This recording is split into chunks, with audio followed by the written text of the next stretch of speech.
Okay, we're live. Live from New Jersey. It's not Saturday night. Yeah, right? Hey, Sunday morning. so here we are again. Yep, good morning. Hi, good morning. Happy Sunday. Thank you for joining us on WeJane TV. I'm Elsie Who. And I'm Beth Tancredi. Today we have an amazing woman. Just Meg Knight. Thanks, Meg, for joining us. Good morning. She is a stage 2 cancer survivor, amazing mom, an entrepreneur, has an amazing voice as well. So we're going to hear a little bit about her journey and how she really navigated through having cancer and being a mother as well and a wife, and the implications of that, of what she went through. So hi, Meg. Hi, thank you for having me here. Thank you. So tell us a little bit about your story. My story, well, I'm born and raised New Jersey girl, born in Livingston and was raised in Irvington and North Plainfield. That's where I graduated high school, and lived in various parts of New Jersey and been settling here in Monmouth County for about 20 years now. Oh, 20 years. Yeah, I am a mom to a 5-year-old boy named Ryan, and I've been married for 13 years and together with my husband for 16 years. His name is Chris, and I'm a freelance graphic designer for about 20 years. And I've been fortunate enough to work from home, and for about 4 years now I left my full-time job to stay home with my son to raise him, and was able to find a job to work from home with the company, with a publishing company. So I primarily work on editorial and magazines and designing like that. That's really cool. Yeah, That's fantastic. fantastic. Yeah, I still enjoy it. I still love what I do with doing the graphic design. And once in a while I'll take on some other projects. I know Sarah, another friend, a mutual friend of ours, will like trying to push me some things. We're like, I can't take on any more work, but it keeps me busy for sure. That's awesome. I didn't know that you did some graphic design for magazines. Yeah, Yeah. like more B2B publishing companies. That's cool. Yeah, I've done like real estate magazines, and but this one's more like HR, more corporate, more. Corporate magazines, yeah. Very cool. Yeah, As long as you're getting to do what you love, I mean, that's key. Yeah, absolutely. So tomorrow is the start of Breast Cancer Awareness Month, and Ilse and I are wearing our pink today. Yes, And you're wearing your Fight Like a Girl shirt, which is awesome. Yes, I love that. You are a stage 2 survivor of breast cancer, and Yes. you also are currently living with a brain tumor. Can you tell us a little bit about, your experience, how you've been coping, how you found out, bring us through this journey. Hopefully I won't cry. It's Oh, emotional. and crying is okay, honestly, and I would probably be right there with you. It's definitely an emotional. It's going to be, it'll mark 3 years this December that when I was officially diagnosed, and it's a funny thing with cancer survivors and people that are going through it. Like dates and months are so significant. Like I remember exactly the day and time when I was diagnosed. So when you talk to any survivors or anything, they remember dates specifically, significantly. It's brilliant. So, so just going back a little bit with my background with when I first was diagnosed with the brain tumor was back in 2009, and it was an incidental finding. Basically, I just went for my physical doctor with yearly physical with my doctor, and I was just telling him a little bit about my background. Like I was having sinus infections, having little headaches here and there, and I had past incidences where I would pass out. And so she's like, let's rule out. Let's just do a brain MRI. So she's like, I'm sure it's nothing. Let's do an MRI. So sure enough, came back with a small 1 centimeter meningioma brain tumor, which is located in the back of my head. I have no symptoms from it, and she's like, it's just a very common thing. I was not even alarmed with it, and she's like, we'll just go through a neurosurgeon, neurologist. I got 3 opinions, and we discussed to just do a watch and wait. And it was very tricky to have surgery. Basically, the location where it's located, it was hard to remove. Paralysis, seizure medicine. I would have to be on a lot of medicines, and also, death could also come from that. So I was like, no, I'm happy with the watch and wait. So we just watched and waited for yearly. And fast forward to, my husband and I were trying to have a baby, so we stopped doing the yearly MRIs. And so about 1.5 years went by where I didn't do the MRI. And then I scheduled my MRI in 2014, and lo and behold, the tumor grew, double its size to 4 centimeters. So that's when I was like, oh my God, it was like survival mode. I'm like, oh my God, this is serious, because it was definitely affected. It's hormonal induced, so it affects estrogen related and everything. So we went from having yearly exams to every 6 months, and I went to the best. I went to UPenn, and we did some more testing there. He didn't like the way it looked, and again, he wanted to do surgery, which was very risky surgery, and he wanted to remove partial of it and then do radiation to shrink down the top portion of it. So I said I elected not to because of the risks, and I was just a new mom. I was like, no way, I can't do that. So we went back to our normal routine and just doing back to every 6 months of MRIs, and that's when I started researching and being looking into nutrition and diet as far as to help with the shrinking, because I was on YouTube, I was on like everything looking for ways to shrink the tumor naturally. I was just determined to do something without having to do surgery. So I started looking into that, and then we were getting back into the normal routine of life, and then I think it was September of that year, 2015, I think I started doing my annual exam for my mammograms and stuff. And I remember, because it started back in September, I felt the lump. They didn't think anything of it because I had normal, cystic breast tissue, whatever. So I'm like, okay, nothing, no big deal. And then I remember seeing a commercial on TV it was October, and just telling myself, well, at least I don't have to deal with breast cancer. I remember saying that to myself, and at least I don't have to worry about that with the brain tumor. And then 2 months later, because it's a whole time span with the testing, biopsies, and by the time you get results, so it was December 14th. I don't know my dates. I think it was like 4:30. I got the phone call that indeed that you have breast cancer, and from there, my husband normally would have been home, and he was at a dentist appointment, and my son was 2 years old at the time. He was playing in the background, and I was on the phone with the doctor giving me the news, and I just continued on with I told my husband first via text to my family, my best friend of 30 years, and while I was getting the news that my son was found thumbtacks. Oh gosh. He spilled it all over the floor, and I had to tell the doctor, I'm like, sorry, my son just threw some thumbtacks on the floor, so she's like, no problem. And I gathered all of them, and then like a couple minutes later, he's crying because he had one in his mouth. And I'm like, I panicked, because I thought, he was going to swallow, or puncture his, tongue or whatever. So I like, hold on again, and then finally went back to the report.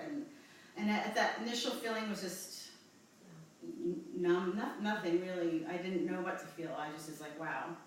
And then the next day, I remember, working from home, and then I put my son down for a nap, and then a family friend stopped over, and he just sat down next to me. He's like, how are you doing?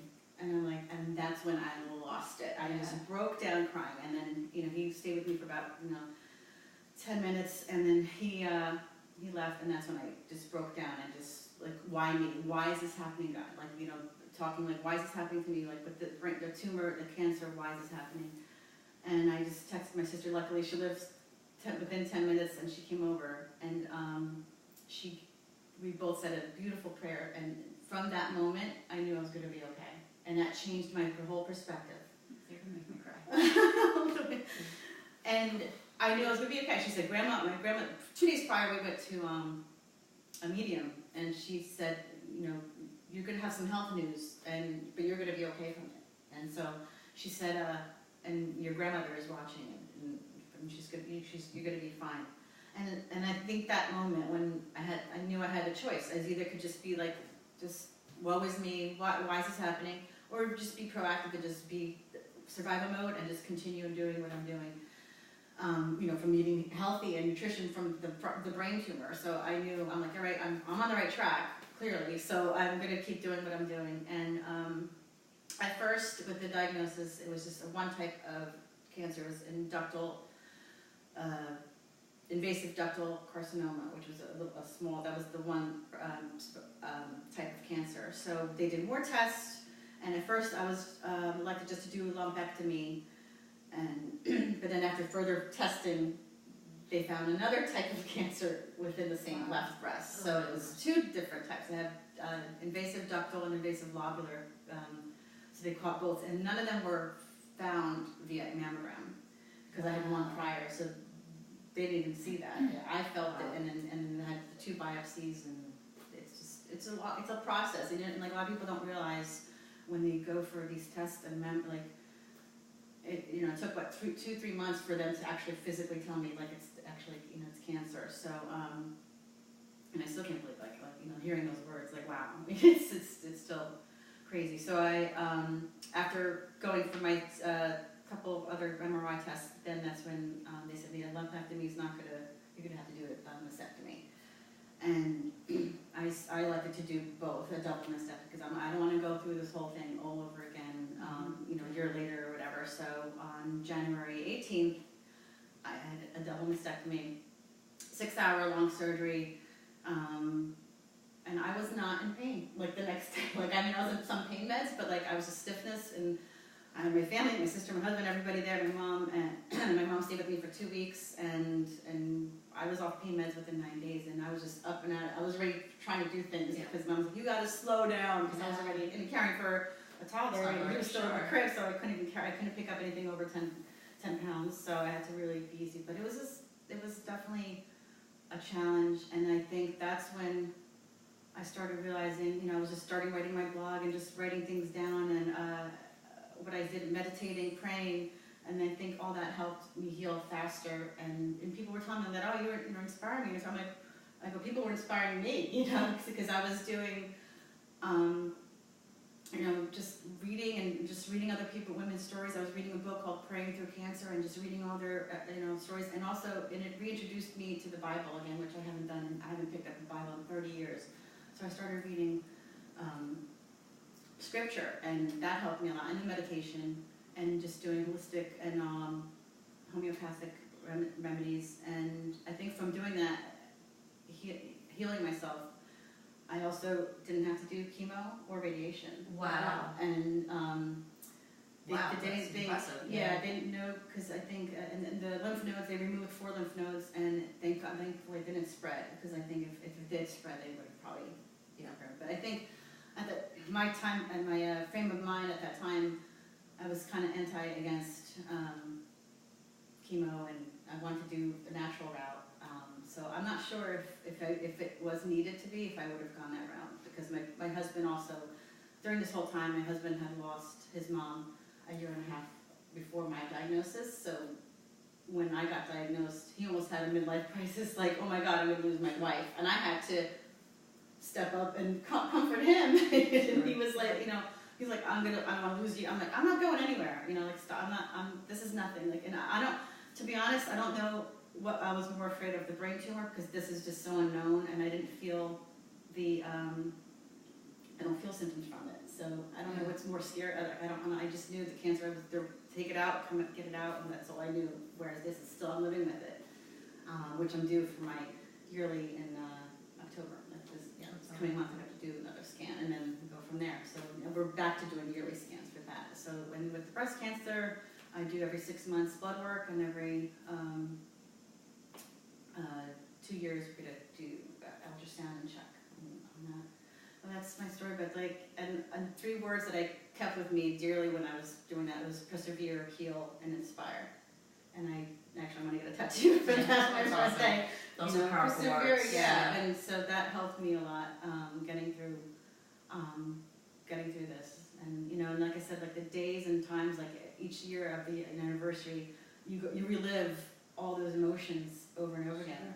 And then sometimes even when I'm writing a blog or whatever, and I go back, I'm like, wow, I can't believe at the time, you're just going through the emotions, you're just living daily, and not even thinking of it as a death sentence. I never did.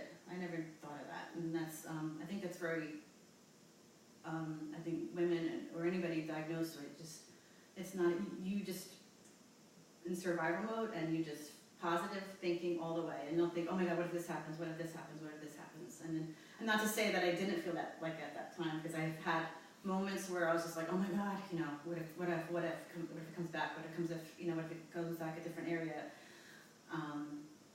But I immediately try to get myself out of that mindset. And my sister actually, she helped me a lot through that, getting through those moments where I started going down that path where I'm like, oh, I don't know if I can do this. So family definitely has been helpful, and they were all supportive. None of them were, my mom was a little scared. I don't know how I would have been on the couch crying the whole time. I don't know if I could have done what he'd done.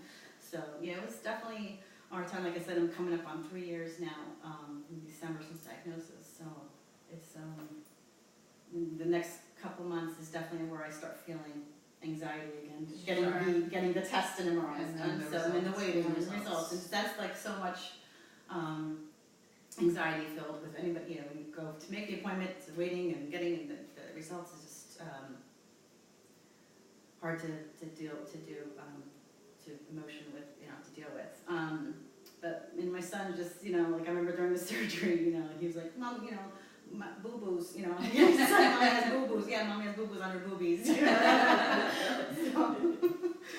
yes, it was definitely been, quite a challenge. And we've, in our family, we've had a lot of cancer. We're dealing with a family member now, actually, over in England, who's dealing with cancer right now. She's in hospice, and my best to the Knight family over in England. So it's definitely all around us a lot that we have to deal with a lot of loss because of this, terrible disease. But and then that's another thing. A lot of women have survivor's guilt too. It's like, how come she didn't have this, or I didn't have to do this and she did, and every type of cancer is different, and everybody reacts to things differently, and what worked for me may not work for somebody else, and that's where I started doing organic and researching a lot of products for myself, and what worked for me. Like I said, like what worked for me might not work for somebody else. Yeah. Mm-hmm. Definitely. Wow. Yeah, powerful. Yeah. I'm trying not to get emotional here. I'm so happy we've met. Yeah. I mean, you speak a lot of other women's story, and that's inspiring to hear that you're okay. You're okay, and you kept strong, and it's just that's why it's so important to go to the doctor to get checked out. Absolutely. If you're supposed to do it every year, go every year. If you have family history, I mean, that's even more important to go to get checked out. Don't be naive and think that we all feel like we're superheroes. Sometimes I feel like Wonder Woman, but you know what? Yeah. Cancer is not a nice person. No. And They don't discriminate. They don't discriminate. They don't discriminate. So I lost my train of thought here. I'm gonna do my cheat sheet here. Oh gosh. So what motivates you to help others each day? Because you help other women. Yeah, and then that's like, again, I never realized I was doing that. And so I, honestly, what helped me motivate is just people in general. Like, I follow a lot of people on Instagram and on Facebook, and I just read their stories, and either I get that connection with them, and I never met them. And sometimes, family definitely motivates me, and as I said, my sister, my best friend, who lives in California, we've been friends for 30 years. We share the same birthday. Hi, Tara. She's watching. Things like that motivate me, but not just for the cancer background, but just weight loss. Any journey that anybody's going to just motivates me and inspires me to do. I'm always a positive person. I wake up, I'm never like, I definitely don't find myself being like that. I'm always upbeat, definitely. Yes. And like I said, I have my moments. I have, with my son, and we have our days. But yeah. Do you think you could pinpoint if there was one person who was your main inspiration? Do you think you could pinpoint who that would be? I would have to say my sister again, Dulcie. She has been through, she held my hand, she helped me break out of that cycle of that always feeling sorry for myself, and like, why is this happening? Like, don't even think that. Just stop. Like, you just gotta do this. So I think she helped me a lot with getting through it with everything, because as soon as I would go down, like she's been there with everything. Like, if I was like, oh, I'm feeling down, I can't lose the last 10 pounds or whatever, she's like, stop focusing on the weight, just stop. Like, she just shakes me up, and just, she's like, you're doing it fine. She gives you the verbal slap in the face. Yeah. I would have to say, she's definitely been there with my whole journey. Yeah. That's fantastic. Where you probably would have done the same thing for her. No, absolutely. Yes, absolutely. Yeah. Yes. It's great. So tell us a little bit about your passion for singing. So she has an amazing voice, but how did that start? I've always been, my father has been in a choir in church. I used to sing in schools and stuff. So I started picking up, I self-taught myself to play guitar. My sister used to play the piano, so we'd always have music around our family. But I was like a closet singer. Like every day after school, I would like practice, because my mom worked full time, my dad worked full time, so my sister was in school, so I was home first. At like 12 years old, and so I would just like sing, and then when I see them come home, I'd like put my radio, my boombox away, and everything away. And I would start writing lyrics since I was like about 12. I have tons of lyrics, and they were like very adult, I think, because I was very influenced with rock and roll. Like I grew up I was like a heavy metal. I loved the big hair bands. I did all that. But The second time that's come up today, yeah, I was a big metalhead, but I played on guitar. I was like good old rock music. So I think it wasn't up until I was about 18. I met with this other musician, and he was starting a band, and then I was like, well, I can sing, and they're like, getting because at the time like female singers were like, nah. So I just kind of came out of the closet and started singing, and they're like, oh my God, you can. I remember I lost my voice because I wasn't trained yet. Yes. So I was singing really, and I lost my voice, and then I started. I took about vocal lessons for about 3-4 months because it was pretty expensive too. With my mom she was basically a single mom too. So it was hard for her to close the door. Oh, You keep talking. So I just started singing and with the band, and I just kept doing that for a couple of years, and singing with cover and original bands. And then I stopped. I met with this producer in early 2000s, and I just didn't like the direction it was going, and I just kind of got a bad taste of music altogether, the music scene, and then I just stopped, and it's been a good 16 years since I stopped singing. I was like, I don't know if I want to do this anymore. I just left a bad taste in my mouth. And then I met my husband, we just did, life happens, and then up until March of this past year, I found this awesome app called Spotlight app, so I just building my confidence up, where it's like a music app where you can do covers, originals, and karaoke basically, and so I just started doing this, and I just been getting good reaction from it, so I just kind of building my confidence back up again and with singing, and I'm trying to write again. I was trying to write lyrics again after my whole health journey, and so I'm trying to get back into that too, writing music. Yeah, it's so therapeutic, I'm sure. Yeah. Did you sing during the time you were going through this? No, I haven't. I think, like I said, everything happens for a reason. So I feel like now is the time that probably things will probably come out even more with the music and lyrics and stuff now.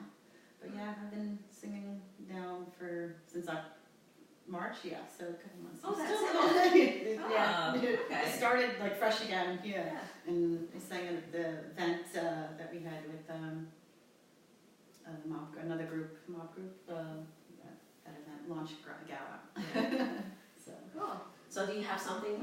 I just feel a little, I was like, I have to pull my lyrics up. That's another thing. I was known for forgetting my lyrics, and I always wanted to have them written down. Now that we have phones and iPhones and everything. Let me see if I can. I was just singing over the weekend Nora Jones' song, and I always loved her voice, and she's very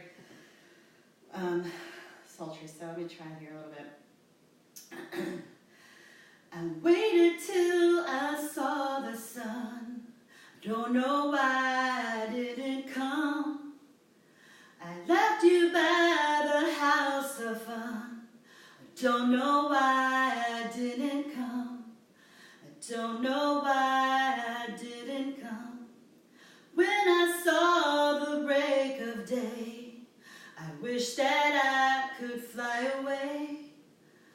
Instead of kneeling in the sand, catching teardrops in my hand, my heart is drenched in wine. You'll be on my mind forever.